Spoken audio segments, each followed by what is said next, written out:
Praise the Lord. இன்றைய நாளுக்குரிய வேத வசனம் சங்கீதம் 86வது அதிகாரம் 13வது வசனம். நீர் எனக்கு பாராட்டின உமது கிருபை பெரியது, என் ஆத்துமாவை தாழ்ந்த பாதாளத்திற்கு தப்புவித்தீர். அன்புக்குரியவர்களே, இந்த அருமையான கால வேளையிலே அருமைநாதர் இயேசு கிறிஸ்துவின் இனிய நாமத்தில் உங்களை வாழ்த்துகிறேன். இவ்வளோ ஒரு அருமையான வசனம் பாருங்க. தாவீது ராஜாவாய் இருந்த போதிலும் அவருடைய எல்லா சூழ்நிலைகளும், துக்கத்தின் வேளையில், துன்பத்தின் வேளையில், சந்தோஷத்தின் வேளையில், எல்லா நேரங்களிலும் கர்த்தரை எனக்கு முன்பாக நிறுத்தி இருக்கிறேன், நான் அதிகமாக அசைக்கப்படுவதில்லை. அதுபோல நீர் எனக்கு பாராட்டின உமது கிருபை பெரியது. நாம் எவ்வளவோ பாடுகளுக்குள்ளாய் கடந்து போயிருக்கலாம். அந்த இடத்துல எல்லாம் அவருடைய கிருபை அவர் நம்மை பாராட்டின விதம் வித்தியாசமானது. மனிதர்கள் ஒருவேளை நாம் நம்முடைய காரியங்களை பார்க்கும்போது சில மனிதர்கள் நம்முடைய சூழ்நிலைகளை கண்டு உதவி செய்பவர்கள், சில சூழ்நிலைகளை கண்டும் காணாதவர்கள் போல் இருக்கிறவர்கள். அப்படிப்பட்ட மனிதர்கள் இடையில் வாழ்ந்து கொண்டிருக்கிறோம். ஆனால் அவர்கள் செய்வதற்கும் கருதுவதற்கும் பாராட்டுவதற்கும் ஒரு கால வரையறையும் இல்லை என்றால் அதற்கான ஒரு லிமிட்டேஷன் உண்டு. ஆனால் கர்த்தருடைய கிருபை என்பது அது அளவில்லாது. அவர் கிருபையும் இரக்கமும் நீடிய பொறுமையும் உள்ள தேவனாய் இருக்கிறார்.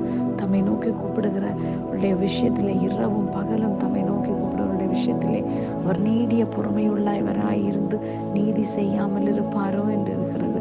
அன்புக்குரியவர்களே, இன்றைக்கு அவர் நம்மை தாவீது சொல்லும்போது சொல்றார், என் ஆத்துமாவை தாழ்ந்த பாதாளத்துக்கு தப்புவித்தீர்.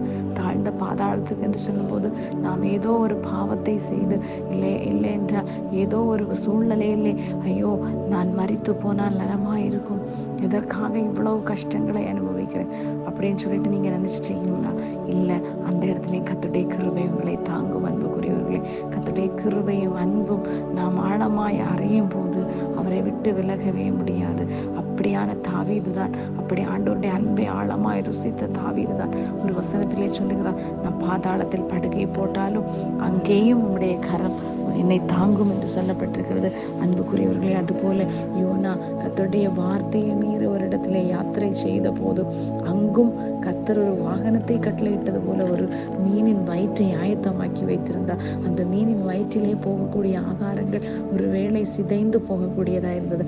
ஆனால் அங்கே அந்த யோனா ஒருவேளை பாசி எல்லாம் சுத்தி இருந்தா கூட அந்த இடத்திலும் ஒரு அருமையான படுக்கையை கொடுத்து தக்க வேளையிலே ஒரு கரையிலே வந்து அந்த நினிவேயுடைய ஒரு எழுப்புதலுக்காய் கர்த்தர் யோனாவை உபயோகித்தார். அதுபோல இந்த நாட்களை நம்மையும் உபயோகிக்க வல்லமுள்ள தேவனாய் இருக்கிறார். பாரங்களை எல்லாவற்றையும் அவர் மேல் வைத்து விடுங்கள். அவர் உங்களுக்கு பாராட்டின கிருபை பெரியது. அன்புக்குரியவர்களை கர்த்தர் தாமே இந்த வார்த்தையின் மூலமாக உங்களை ஆசீர்வதிப்பாராக. ஆமென். God bless you all.